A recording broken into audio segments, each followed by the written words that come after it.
Hi guys, welcome to be banker. स्वागत है आपका आज की क्लास में। आज की वीडियो में मैं हूं प्रीति मैम और आज मैं लेकर के आ गई हूं आपके लिए एक और नई जबरदस्त वाली क्लास। क्या होने वाली है भाई आज की क्लास, चलिए जल्दी से जान लेते हैं। बेसिक्स इंग्लिश की सीरीज में आज सीखेंगे एबल टू के प्रयोग। जी हाँ, क्या सीखेंगे? एबल टू के प्रयोग। लेकिन किसके साथ सीखेंगे, क्या मतलब होता है, कैसे कैसे इस्तेमाल कर सकेंगे, ये सब कुछ जानेंगे। तो चलिए शुरू करते हैं आज की क्लास। उसके पहले अगर चैनल पर नए हैं, पहली बार इस क्लास को देख रहे हैं, तो जल्दी से कर लीजिए चैनल को सब्सक्राइब करते वक्त बेल आइकॉन दबाना बिल्कुल मत भूलिएगा, ताकि जब भी हमारी कोई नई क्लास आए सबसे पहले आपको पता लग जाए। आप सीधे सीधे हमसे जुड़ सकते हैं इस व्हाट्सएप नंबर के जरिए, जो कि है 7004119526। आप कर सकते हैं हमें किसी भी सोशल मीडिया साइट्स पर फॉलो। तो चलिए शुरू करें आज की क्लास।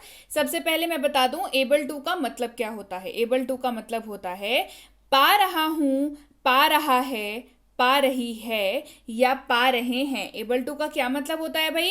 पा रहा हूं, पा रहा है, पा रही है या पा रहे हैं। ये होता है मतलब एक्चुअल में एबल टू का। अब ये बताता क्या है? ये बताता है जब भी आपको किसी वाक्य में इसको इस्तेमाल करना हो जिसका आशय जो है वो निकल के आता है कि वो समर्थता या योग्यता दिखा रहा हो, तो आप उसमें एबल टू का इस्तेमाल कर सकते हैं। ठीक है, क्या दिखा रहा हो? समर्थ होना या सक्षम होना। ये चीज अगर वाक्य जो है उसका आशय निकल के आ रहा हो, वाक्य का मतलब निकल के आ रहा हो, तो आप उसमें एबल टू का प्रयोग करेंगे। ठीक है, अब समझिए। एक एग्जाम्पल ले लेते हैं, एग्जाम्पल से समझते हैं। He is able to walk now. क्या है वाक्य? He is able to walk now. Walk का मतलब होता है चलना। ठीक है, चलना।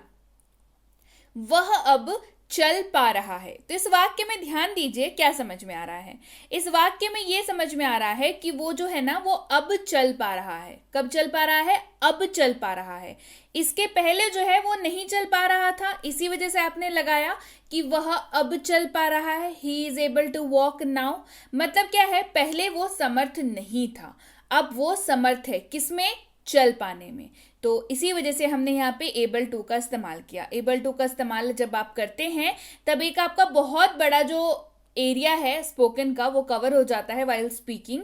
जहां पे आपको ऐसे किसी भी वाक्य में ये दिखाना हो, समर्थता दिखानी हो, सक्षमता दिखानी हो, तो वहां पे एबल टू का इस्तेमाल करके आप बहुत सारे लंबे ट्रांसलेशन से बच सकते हैं। तो इसी वजह से ये वन वर्ड सीरीज जो आती है वो बहुत ज्यादा इंपॉर्टेंट है और आपको देखनी ही चाहिए।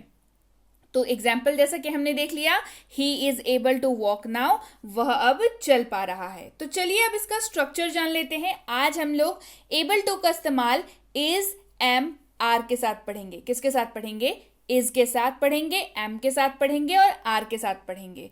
और साथ में तो इसका स्ट्रक्चर क्या बन जाएगा? स्ट्रक्चर बन जाएगा या तो इज, या तो एम, या तो आर, प्लस लग जाएगा एबल टू और V1। जी हाँ, इसमें क्या लगेगा? वर्ब का पहला रूप, दैट इज V1। या तो इज एबल टू V1, या तो M एबल टू V1, या तो R एबल टू V1, ऐसे रहेगा। ठीक है, और सब्जेक्ट तो रहना ही है। तो चलिए इसके ऊपर बेस्ड एक एग्जाम्पल देखते हैं। I am able to walk. क्या है? I plus am plus able to plus walk. तो I क्या हो गया? आई जो है वो आपका सब्जेक्ट है। क्या है? आई सब्जेक्ट है। साथ में लगा एम। क्या बताया था? या तो इज लगेगा, या तो एम लगेगा, या तो आर लगेगा। इस केस में क्या लग गया? एम लग गया। साथ हम लोग पढ़ किस चीज को रहे हैं? आज एबल टू पढ़ाई कर रहे हैं, तो एबल टू लग गया और वॉक लग गया। तो मैं चल पा रहा हूं, दिख रहा है यहाँ पे पा रहा हूं का इस्तेमाल हो रहा है। I am able to walk, मैं चल पा रहा हूं। क्लियर है? अब जानना जरूरी है कि एबल टू किसके किसके साथ इस्तेमाल होगा।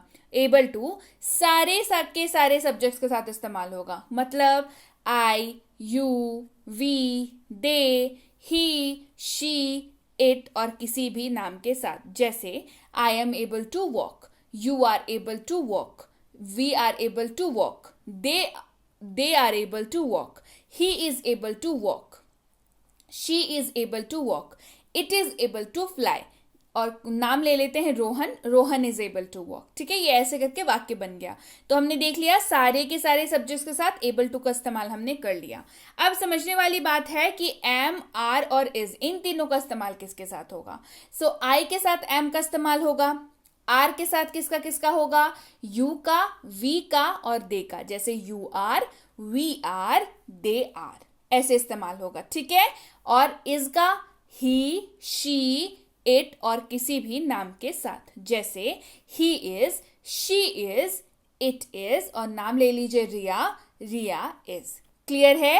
अब ऐसे ही एबल टू का इस्तेमाल हम लोग करेंगे। चलिए अब है वक्त ढेर सारे एग्जाम्पल देख करके एबल टू के सारे कॉन्सेप्ट्स को पक्का कर लेने का।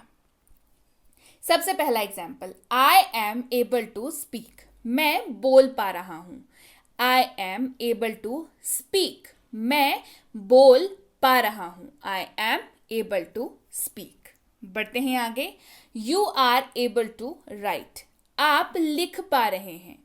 You are able to write, आप लिख पा रहे हैं। You are able to write. We are able to swim, swim का मतलब होता है तैरना। We are able to swim, हम लोग तैर पा रहे हैं। We are able to swim, हम लोग तैर पा रहे हैं। बढ़ते हैं आगे। They are able to cook, cook का मतलब होता है खाना पकाना। They are able to cook, वे लोग खाना पका पा रहे हैं। They are able to cook.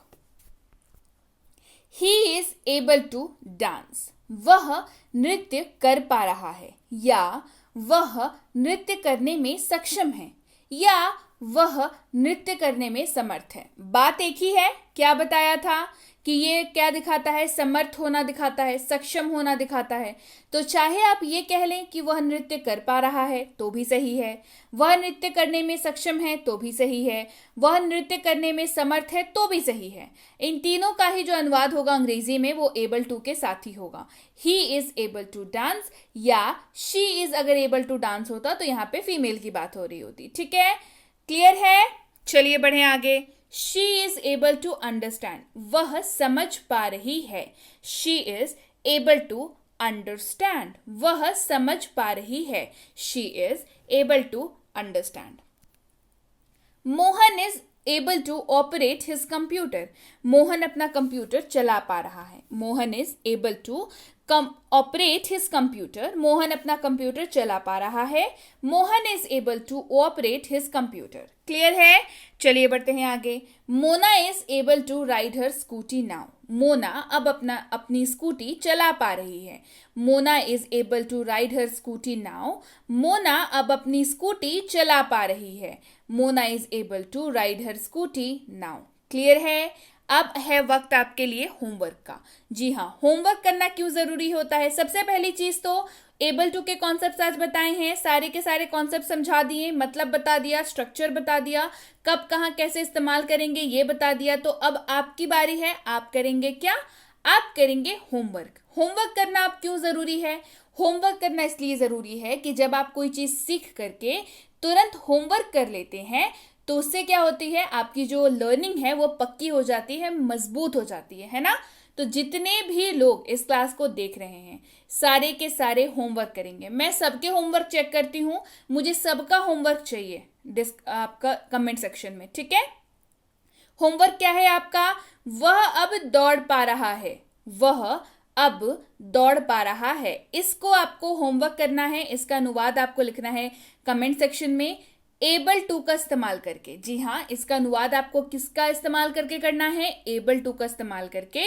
वह अब दौड़ पा रहा है, इसका आपको होमवर्क जो है यानी कि अनुवाद जो है कमेंट सेक्शन में लिखना है। चलिए सारे लोग लिखना शुरू करिए, अभी के अभी आंसर दीजिए। बहुत अच्छी क्लास है, तो जल्दी समझ में आ गई ना सबको, तो जल्दी से होमवर्क बनाइए।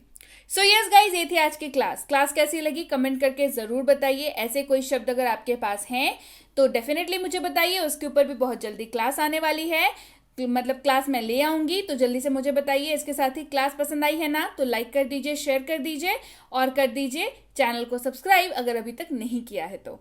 इसके साथ ही आप सबके सामने है मिनी स्पोकन इंग्लिश कोर्स। जी हाँ, ये जो कोर्स है वो इकलौती भारत की मिनी स्पोकन इंग्लिश कोर्स है, यानी कि छोटू स्पोकन इंग्लिश कोर्स जिसको आप प्यार से बुला सकते हैं, जिसमें आपको मिल जाता है दुनिया के हर किसी वाक्य, मतलब जितने भी वाक्य हैं उन सब को कैसे अनुवाद करेंगे इसका बिल्कुल क्या कह लीजिए बिल्कुल फॉर्मूला मिल जाता है। जी हाँ, इसी के ऊपर बेस्ड ई बुक भी आ चुकी है। ई बुक में क्या है, रूल्स है, सारे तरीके हैं, कब कहाँ कैसे इस्तेमाल करेंगे, किस में इस्तेमाल होगा, ये सारा। ये कोर्स और ये ई बुक के साथ इस कोर्स को अगर आप कर लेते हैं तो यकीन मानिए आपकी अंग्रेजी, आप उसी दिन से अंग्रेजी बोलना शुरू करेंगे। अब आप कैसे अनुवाद करेंगे, इस कोर्स को कैसे खत्म करेंगे, कैसे पढ़ेंगे, ये आप चाहे रट लीजिए, चाहे याद कर लीजिए, चाहे आप इसको प्रैक्टिस कर लीजिए, लेकिन इसको करने के बाद आप खुद देखेंगे कि आप वाक्यों को बहुत अच्छे तरीके से अनुवाद कर पा रहे हैं। इस ई बुक में आपको मिल जाती हैं 150 प्लस पेजेस जो कि बेस्ड है मिनी स्पोकन इंग्लिश कोर्स पर बेस्ड है। ठीक है, अच्छा, अब ये आपको मिल कैसे सकती हैं, जो नंबर मैंने बताया उस नंबर पर आपको लिख के भेजना है मुझे मिनी स्पोकन इंग्लिश कोर्स और उसकी ई बुक चाहिए। आपको यही लिख के भेजना होगा। क्या लिख के भेजेंगे, मुझे मिनी स्पोकन इंग्लिश कोर्स की ई बुक चाहिए। तो आपको ये कोर्स और ई बुक चाहिए, ये दोनों ही आपको हमारी टीम द्वारा भेज दिया जाएगा। ठीक है, इसके साथ ही बहुत जल्द लॉन्च करने जा रही हूँ 3 किताबें बैक टू बैक। एक होने वाली है हेल्पिंग वर्ड के ऊपर, एक होने वाली है डेली लाइफ सेंटेंसेस के ऊपर, एक होने वाली है डेली लाइफ वर्ड्स के ऊपर। ये तीनों किताबें बहुत ज़्यादा इंपॉर्टेंट होने वाली हैं, बहुत इंपॉर्टेंट रोल प्ले करने वाली हैं आपकी इंग्लिश की जर्नी में। तो आपको इनमें से फेवरेट आपकी कौन सी होने वाली है मुझे कमेंट करके ज़रूर बताइए। इसके साथ ही अगर आप हमसे जुड़ना चाहते हैं हमारे premium WhatsApp spoken English course पे, तो इसकी इंक्वायरी आप इस नंबर पर कर सकते हैं मैसेज करके। व्हाट्सएप मैसेज करना है आपको। अच्छा, क्या कोर्स है, कितने दिनों का कोर्स है, क्लासेस कब आएंगी, रूटीन क्या है, अगली बैच कब शुरू हो रही है, ये सारी डिटेल्स आप व्हाट्सएप पर पूछ सकते हैं। ठीक है, ये है basic English grammar course, grammar की वही बेसिक वाली कोर्स जिसमें 0 से सिखाया जाता है। यकीन मानिए इस कोर्स में आपकी ग्रामर की लर्निंग की जो शुरुआत है वो 0 से कराई जाती है और आप एडवांस ग्रामर समझने के लिए तैयार हो जाते हैं। आपकी नींव जो है ग्रामर की बहुत मजबूत हो जाती है। इसकी इंक्वायरी भी आप इस नंबर पर कर सकते हैं। यह है basic English grammar for kids, छोटे बच्चों के लिए ग्रामर की कोर्स जिसमें बच्चों को खेल खेल में ग्रामर सिखा दिया जाता है। उनका मन लगा रहता है तो उनका कॉन्सेप्ट बिल्कुल क्लियर हो जाता है। तो इसकी इंक्वायरी भी आप इस नंबर पर कर सकते हैं।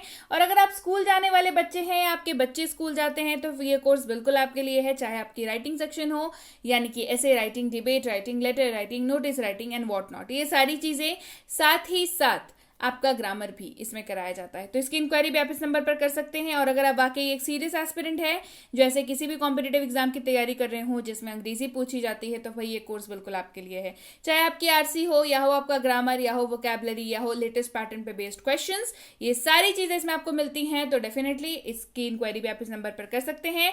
इंक्वायरी करते वक्त ध्यान रखें कोर्स का नाम लिख करके इंक्वायरी भेजेंगे ताकि हमारे प्रतिनिधि आप तक सही समय पर सही जानकारी पहुंचा पाए। जानकारी मिलने में फिर भी 12 से 48 घंटों का वक्त लग जाता है, तो कृपया प्रतीक्षा करें। और अगर मैसेज कर दिया है तो बिल्कुल निश्चिंत हो जाएं, आपको रिप्लाई जरूर मिलेगा। ठीक है, so yes guys, that's it for today. Thank you so much for watching be with be banker, empowering lifes through knowledge. Thank you so much for watching, stay tuned to be banker.